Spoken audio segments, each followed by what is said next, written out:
Assim como para a redenção também eram necessários muitos preparativos para o reino de Deus nas almas. As santidades menores dos santos foram os preparativos para a santidade de viver na divina vontade. Uma santidade totalmente divina. 3 de dezembro de 1921. Eu me sentia completamente aniquilada e duvidosa de tudo o que meu Jesus dizia sobre seu divino querer, e pensava comigo mesma: é possível que tenha passado tantos séculos sem revelar esses prodígios do divino querer e sem eleger entre tantos santos alguém para iniciar essa santidade totalmente divina? No entanto, houve os apóstolos e muitos outros grandes santos que maravilharam o mundo todo. Agora, enquanto pensava nisso, sem me dar tempo e interrompendo meu pensamento, ele veio e me disse: a pequena filha do meu querer não quer se convencer. Por que ainda duvidas? Porque me vejo má, e quanto mais dizes, tanto mais me sinto aniquilar. E Jesus: é isso que eu quero, o teu aniquilamento. E quanto mais te falo do meu querer, sendo minha palavra criadora, cria meu querer no teu, e o teu, diante do poder do meu, fica aniquilado e perdido. Eis porque o teu aniquilamento, saiba que o teu querer deve se desfazer no meu, como a neve se desfaz sob os raios de um sol escaldante. Agora, deves saber que quanto maior é a obra que quero fazer, mais preparativos são necessários. Quantas profecias, quantos preparativos, quantos séculos não precederam a minha redenção? Quantos símbolos e figuras não antecederam a concepção da minha Mãe Celeste? Portanto, depois de completar a redenção, eu deveria consolidar o homem nos bens da redenção, e para isso escolhi os apóstolos como consolidadores dos frutos da redenção, que com os sacramentos deveriam buscar o homem perdido e salvá-lo. Assim, a redenção é salvação. É salvar o homem de qualquer precipício. Por isso te disse certa vez que viver na minha vontade é algo maior do que a própria redenção. Porque se salvar fazendo uma vida mediana, às vezes caindo e às vezes levantando-se, não é tão difícil.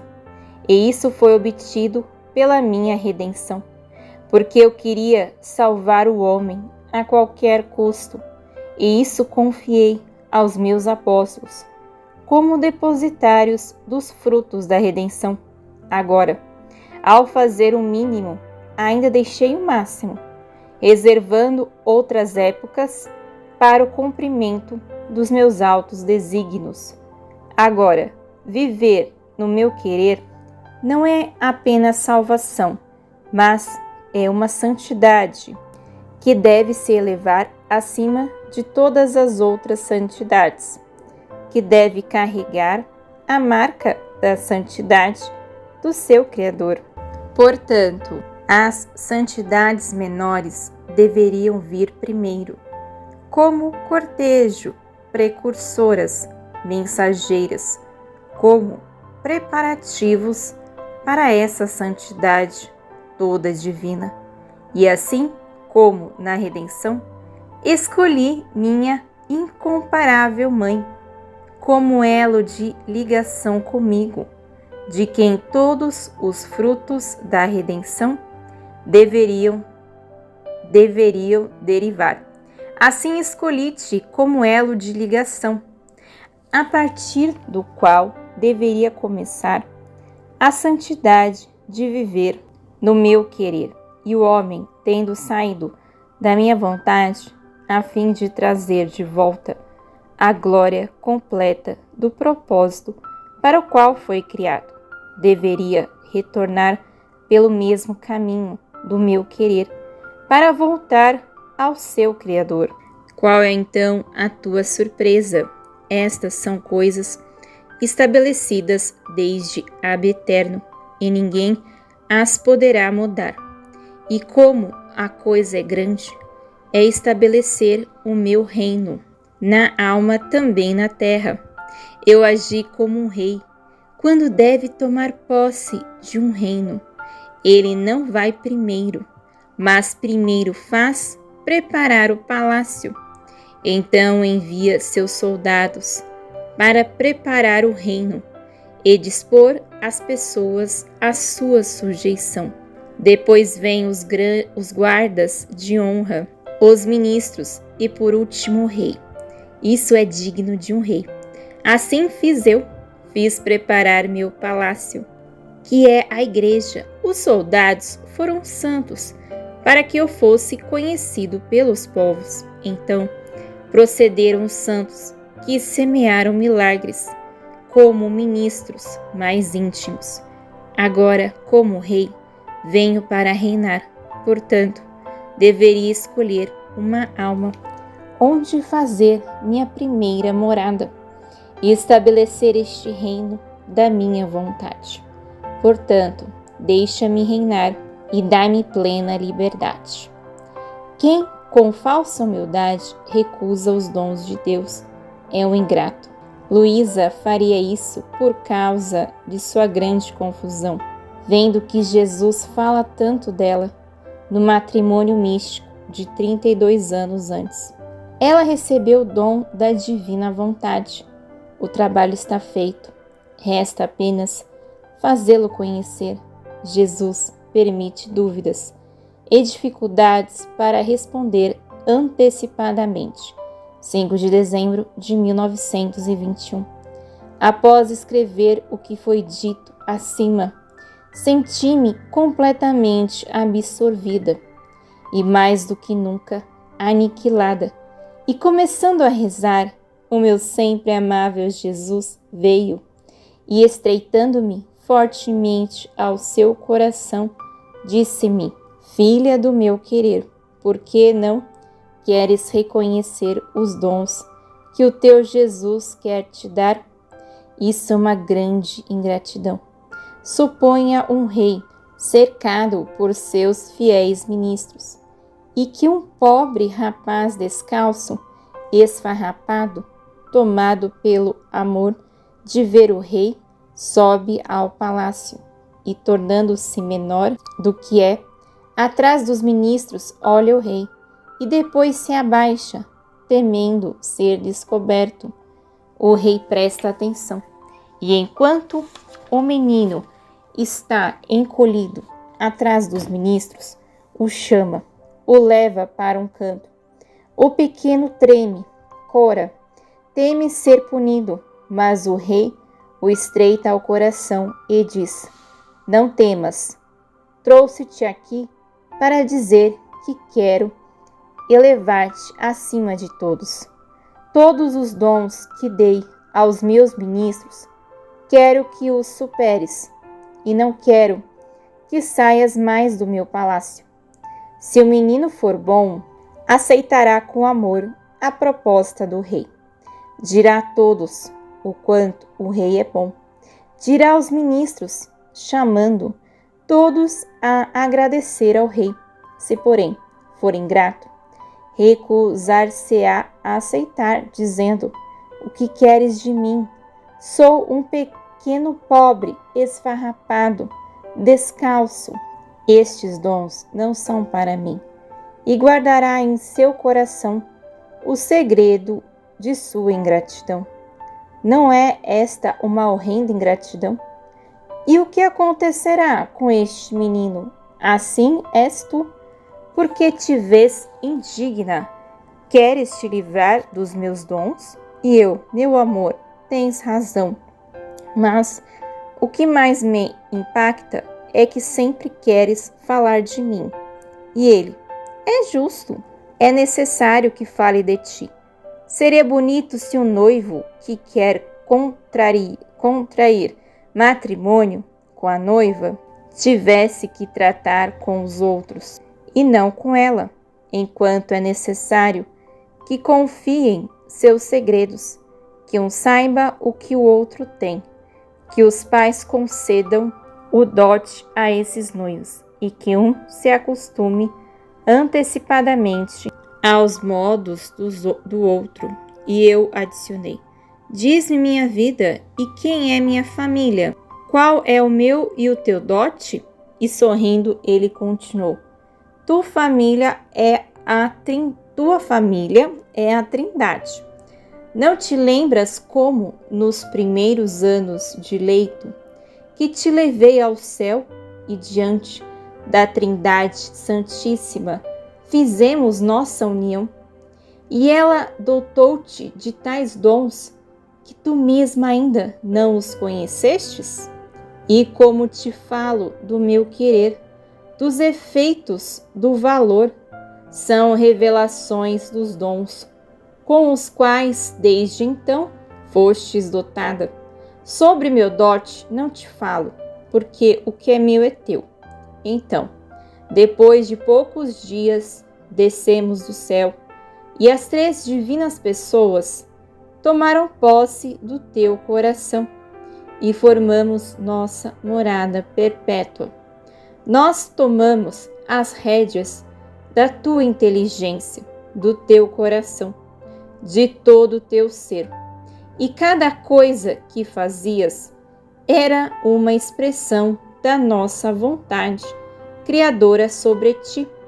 Eram confirmações de que teu querer era animado por um querer eterno. O trabalho já está feito. Resta apenas fazê-lo conhecer, para que não apenas tu, mas também outros possam tomar parte destes grandes bens. E isso estou fazendo, chamando agora um ministro meu, e depois outro, e também ministros de partes distintas, para dar-lhes conhecimento dessas grandes verdades. Portanto, a questão é minha, não tua. Então deixa-me fazer. Na verdade, deves saber que sempre que manifestas um valor a mais do meu querer, sinto-me tão contente que te amo com o amor multiplicado. E eu, coroando com minhas dificuldades, disse: meu sumo e único bem, vê como me tornei ainda mais má.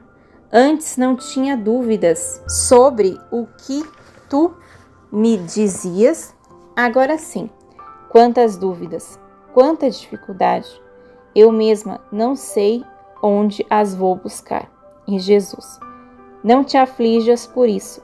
Sou eu que muitas vezes suscito essas dificuldades, não apenas para responder a ti e confirmar-te as verdades que te digo, mas para responder a todos aqueles que, lendo essas verdades, possam encontrar dúvidas e dificuldades, e eu lhes respondo antes, para que possam encontrar a luz e a solução de todas suas dificuldades.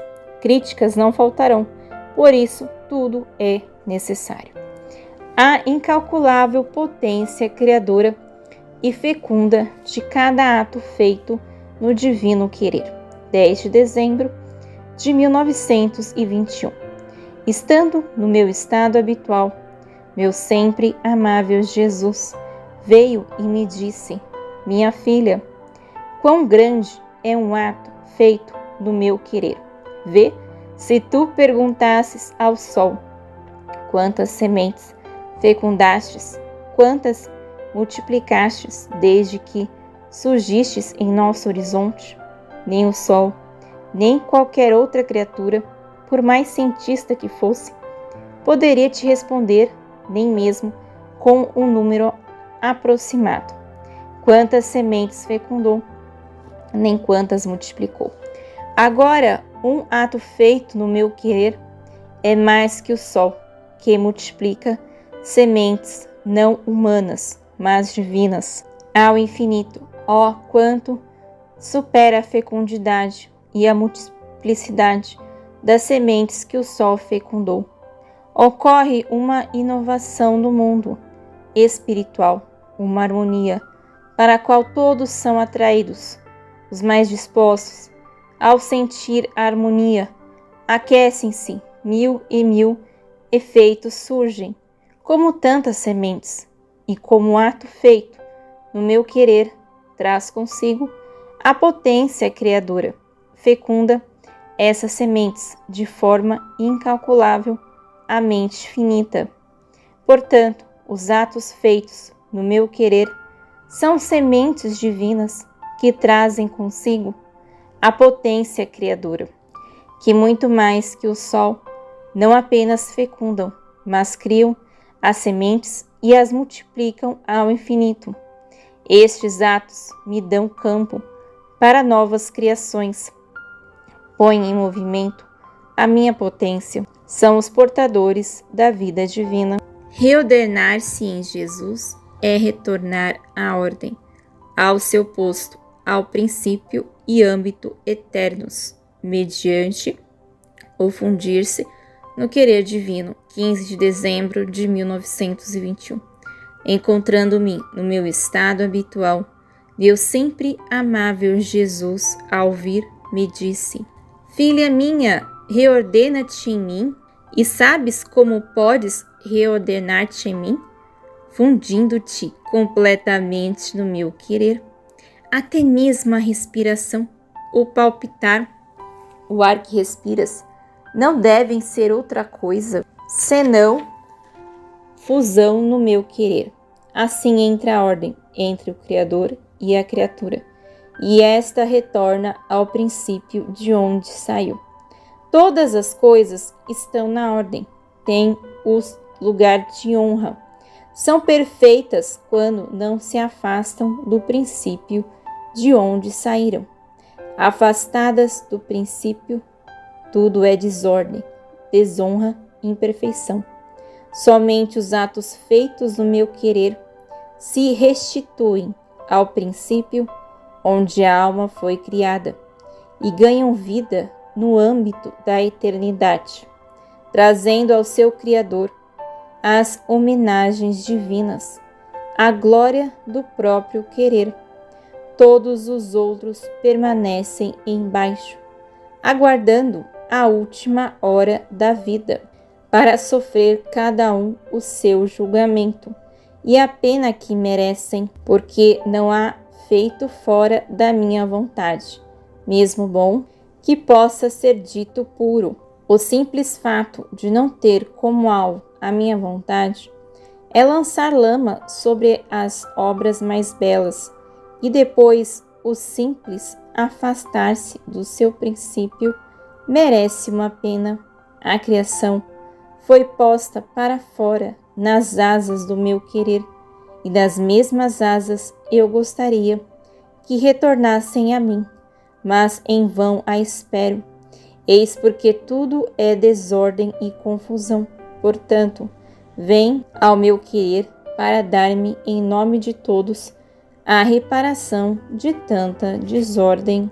O turbamento ofusca a paz. A paz é a primavera da alma. É luz, é domínio de si e dos outros. É Jesus. 18 de dezembro de 1921.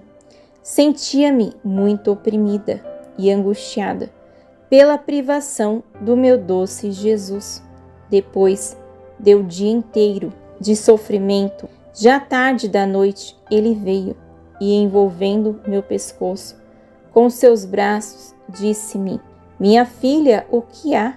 Vejo em ti um humor, uma sombra que te torna diferente de mim e quebra a corrente de beatitude que quase sempre existiu entre nós. Em mim tudo é paz. Por isso, não suporta em ti nem sequer uma sombra que possa obscurecer tua alma. A paz é a primavera da alma. Todas as virtudes desabrocham, crescem e sorriem como as plantas e as flores aos raios do sol primaveril que dispõe toda a natureza a produzir cada qual seu fruto. Se não fosse pela primavera que com seu sorriso encantador desperta as plantas da letargia do frio e veste a terra como um manto florido que chama a todos com seu doce encanto a contemplá-la, a terra seria horrível e as plantas acabariam por secar. Assim, a paz é o sorriso divino que desperta a alma de toda a letargia, que como primavera celeste desperta a alma do frio das paixões, das fraquezas, das leviandades, etc. E com seu sorriso faz desabrochar todas as flores, mais do que em um campo florido, e faz crescer todas as plantas, entre as quais o agricultor celeste se digna a passear e colher os frutos para fazer deles seu alimento. Assim, alma pacífica é o meu jardim, onde me recreio e divirto. A paz é luz, e tudo o que a alma pensa, fala e opera é luz que emite, e o inimigo não pode se aproximar, porque se sente atingido por essa luz, ferido e ofuscado, e para não ficar cego, é forçado a fugir. A paz é domínio, não só de si mesmo, mas dos outros, de modo que diante de uma alma pacífica, ou ficam conquistados, ou confusos e humilhados. Por isso, ou se deixam dominar permanecendo amigos, ou partem confusos, não conseguindo suportar a dignidade, a imperturbabilidade, a doçura de uma alma que possui a paz. Até os mais perversos sentem o poder que ela contém. Por isso, me glorifico tanto de ser chamado Deus da paz, Príncipe da paz, e não há paz sem mim. Só eu a possuo e a dou aos meus filhos, como a meus filhos legítimos, que permanecem vinculados como herdeiros de todos os meus bens. O mundo, as criaturas, não possuem essa paz. E aquilo que não se tem, não se pode dar. No máximo, podem dar uma paz aparente, que os dilacera por dentro. Uma paz falsa que internamente contém um gole venenoso, e esse veneno adormece os remorsos da consciência e conduz a alma ao reino do vício. Por isso, a verdadeira paz sou eu, e quero te envolver na minha paz, para que nunca sejas perturbada, e que a sombra da minha paz, como luz ofuscante, possa manter longe de ti qualquer coisa ou pessoa que possa obscurecer tua paz. Livro do Céu, volume 13, escrito Serva de Deus, Luísa Picarreta.